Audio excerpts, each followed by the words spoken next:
اس آدمی میں نے چونکہ دونوں ہاتھوں سے سلام لیا، السلام علیکم ورحمۃ اللہ،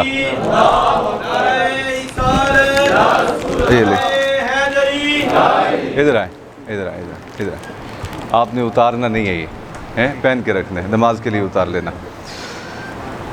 اچھا جی، جزاک اللہ۔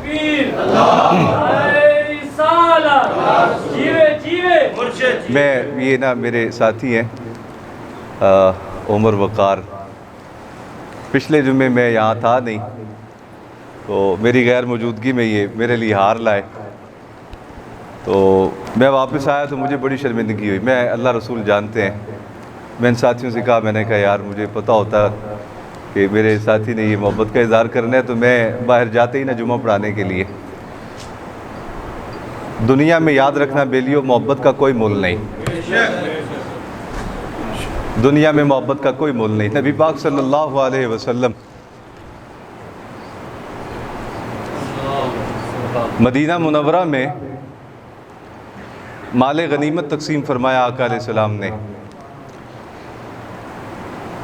تو تقسیم کے وقت کچھ شرارتی لوگ ہوتے ہیں منافقین، انہوں نے بات اڑا دی، کہا کہ آقا علیہ السلام نے ہجرت کر کے آنے والوں کو زیادہ مال عطا فرمایا ہے، یعنی جو لوگ ہجرت کر کے آئے ہیں مکہ سے مہاجر بنے، ان کو حضور نے زیادہ مال دیا ہے۔ تو اے انصار مدینہ، آپ نے تو ان کو اپنے گھر دیے ہیں، آپ نے تو ان کو اپنی اولاد پیش کی ہے، آپ نے تو ان کو اپنے کاروبار میں حصے دیے ہیں، یہ بے گھر تھے، تم نے انہیں جگہ عطا کی ہے۔ تو چاہیے تو یہ تھا کہ اس فتح کے بعد نبی پاک صلی اللہ علیہ وسلم مہاجرین کی نسبت تمہیں زیادہ حصہ عطا کرتے، لیکن آقا علیہ السلام نے تمہیں تھوڑا عطا فرمایا اور جو مہاجرین ہیں ان کو زیادہ عطا فرمایا ہے۔ تو منافق اس طرح کی باتیں ہمیشہ کرتے ہیں۔ آج بھی پوری دنیا کی خفیہ ایجنسیوں کا یہ ٹارگٹ ہے کہ کسی طریقے سے، کسی لب و لہجے سے، کسی تصویر سے، کسی فلم سے، کسی منظر سے، کسی زاویے سے ایسا رخ دکھایا جائے اس امت کو کہ اس امت کے افراد کا تعلق اپنے آقا و مولا صلی اللہ علیہ وسلم کی ذات سے کمزور ہو جائے۔ سارے کا سارا سرمایہ اسی پہ صرف ہو رہا ہے۔ پوری دنیا کی خفیہ ایجنسیاں، وہ پاکستان کی ہوں، ہندوستان کی ہوں، یورپ کی ہوں، کسی بھی ملک کی خفیہ ایجنسی ٹارگٹ ایک ہی ہے۔ اچھا ویسے یہ بھی ایک افسوسناک بات ہے کہ اتنے تم یعنی خوف زدہ ہو مسلمانوں سے، 7 ارب انسانوں میں سے الکفر ملت الواحدہ، 7 ارب انسانوں میں سے 5.5 ارب تو تم کافر ہو اور 1.5 ارب ہی مسلمان ہے، وہ ان کا وجود بھی تم سے برداشت نہیں ہوتا۔ سارے سرمایہ کا رخ اس طرف لگا دیا کہ کسی طریقے سے مسلمان کا تعلق اپنے آقا سے کمزور کیا جائے۔ یہ وتیرہ کفار کا آج کا نہیں، بڑا پرانا ہے۔ حضور نے مال غنیمت تقسیم کیا تو وہ کہنے لگے کہ دیکھو حق تو تمہارا زیادہ تھا، آقا علیہ السلام نے ان کو زیادہ عطا فرما دیا۔ کچھ لوگ اپنے بھی کچے ذہن کے ہوتے ہیں، غیروں کی باتوں میں آ جاتے ہیں۔ منافقین نے تو یہ بات کہی جان بوجھ کے تاکہ اسلام کے ماننے والوں کا تعلق آقا و مولا سے کمزور ہو۔ کچھ اپنے بھی ان باتوں کو سن کے محو ہو گئے، کہنے لگے ہاں یار واقعی بات تو ٹھیک ہے، اچھے بھلے ہم مدینہ میں یہاں سکون سے رہتے تھے اور یہ لوگ آئے ہیں تو جنگیں بھی کرنی پڑیں، اور پھر مال غنیمت جو آیا تو آقا علیہ السلام نے ان کو زیادہ عطا کر دیا۔ کچھ نوجوان تھے جنہوں نے بات کی، نبی پاک صلی اللہ علیہ وسلم تک یہ بات پہنچ گئی۔ سنو، محبت کا کوئی مول نہیں ہوتا کائنات میں۔ سید عالم صلی اللہ علیہ وسلم نے حکم ارشاد فرمایا میرے لیے ممبر بچھاؤ۔ ممبر بچھایا گیا۔ نبی پاک صلی اللہ علیہ وسلم نے فرمایا قریش کو بھی بلا لو، انصار کو بھی بلا لو، مہاجرین کو بھی بلا لو اور یہاں کے مقامیوں کو بھی بلا لو، اپنوں بیگانوں سب کو جمع کر لیا۔ اور آقا علیہ السلام نے ایک تاریخی جملہ ارشاد فرمایا سنو، مجھ تک یہ بات پہنچی ہے کہ میں نے ان کو زیادہ حصہ دیا ہے اور یہاں کے لوگوں کو کم حصہ دیا ہے۔ حالانکہ میں یہ بات جانتا ہوں کہ جو یہاں کے انصار سے آبا ہیں ان کو مال سے غرض نہیں، آمنہ کے لال سے غرض ہے۔ مجھے پتہ ہے اس بات کا، لیکن منافقین نے بات کی اور کچھ اپنے بھی بہک گئے، وہ بھی یہی بات کرنے لگے۔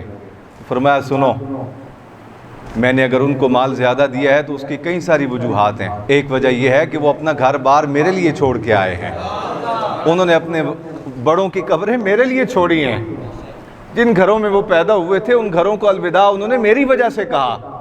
وہ کنگلے نہیں تھے، بھوکے نہیں تھے، مالدار تھے، سرداروں کے بچے تھے، انہوں نے اپنی سرداریاں میری وجہ سے چھوڑی ہیں، تو میں نے تو ان کی دلجوئی کے لیے ان کو زیادہ حصہ دیا ہے۔ اب سنو آمنہ کے لال کا انصاف، فرمایا سنو ان کے حصے میں اگر مال آیا ہے تو تمہارے حصے میں محمد الرسول اللہ کی ذات آئی ہے، تمہارے حصے میں محمد الرسول اللہ۔ اور حضور رو پڑے۔ آج بعض اوقات یہ بات ہم سننے کو ملتی ہے کہ سرکار کی آل کو کلمہ گو نے قتل کیا۔ بے قدروں کا کوئی ملک نہیں ہوتا، بھوکے طبیعتاً کنگلے ان کا کوئی ماہ و سال نہیں ہوتا، یہ ہر دور میں پائے جاتے ہیں۔ اسی لیے آقا علیہ السلام دعا فرمایا کرتے تھے، یا اللہ مجھے مخلوق کے شر سے محفوظ رکھ، اور امت کو بھی تعلیم دی، فرمایا تم بھی جب رب کی بارگاہ میں ہاتھ اٹھاؤ تو دعا کیا کرو، یا اللہ اپنی پناہ میں لے لے اور مخلوق کے شر سے محفوظ فرما دے۔ طبیعتوں کا کنگلا پن، بھوکا وہ نہیں ہوتا جس کے پاس کھانے کے لیے کچھ نہ ہو، بھوکا وہ ہوتا ہے جو حاسد ہو، تنگ نظر ہو، تنگ دل ہو۔ اور اس ساری بد خصلتوں کے مقابلے میں ایک خاص خصلت جسے رب نے بھی پسند فرمایا، رب کے حبیب نے بھی پسند فرمایا، وہ محبت ہے۔ اور یہ محبت ایسی چیز ہے میرے عزیزو، اس کا کائنات میں مول کوئی نہیں۔ ہر چیز خریدی جا سکتی ہے، ہر چیز کی قیمت لگائی جا سکتی ہے، محبت کی قیمت کوئی نہیں ہوتی۔ یہ محبت ہی تھی کملی والے کی اپنی امت سے، پیدا ہوئے۔ اماں علیمہ فرماتی ہے میں نے دیکھا نبی پاک صلی اللہ علیہ وسلم شانوں والے ہیں، ولادت کے وقت میں نے حضور کو دیکھا تو آقا علیہ السلام کے سر اقدس میں تیل لگا ہوا ہے، سر اقدس میں جو بال مبارک ہیں ان میں کنگھی کی ہوئی دکھائی دے رہی ہے، آنکھوں میں سرما لگا ہوا ہے، اور ناف مبارک کٹی ہوئی ہے، پہلے سے پیدا ہونے کے بعد دائیاں کاٹتی ہیں۔ فرمایا میرے محبوب کی ناف کٹی ہوئی ہے، ختنے کیے ہوئے ہیں میرے محبوب کے۔ کہا جسم مبارک سے خوشبوؤں کے حلے میں نے محسوس کیے، حالانکہ کائنات کا یہ اصول ہے بچہ پیدا ہوتا ہے تو غلاظت میں لتھڑا ہوتا ہے۔ کہا میرے محبوب جلوہ گر ہوئے تو خوشبوؤں کے حلے آ رہے تھے۔ جب میں نے محبوب کی یہ صفت دیکھی کہ محبوب کا سر اقدس سجدے میں تھا اور سرکار کی زبان پہ لفظ تھے رب ہب لی امتی، رب ہب لی امتی، رب ہب لی امتی، یا اللہ میری امت بخش دے۔ کیا دیا تھا اس امت نے؟ نذرانہ دیا تھا؟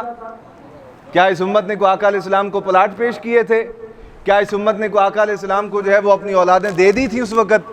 کیا اس امت نے کلمہ پڑھ لیا تھا اس وقت؟ ابھی تو حضور پیدا ہوئے، اعلان نبوت فرمایا 40 سال کی عمر مبارک میں، پیدا ہوتے ہی رب ہب لی امتی۔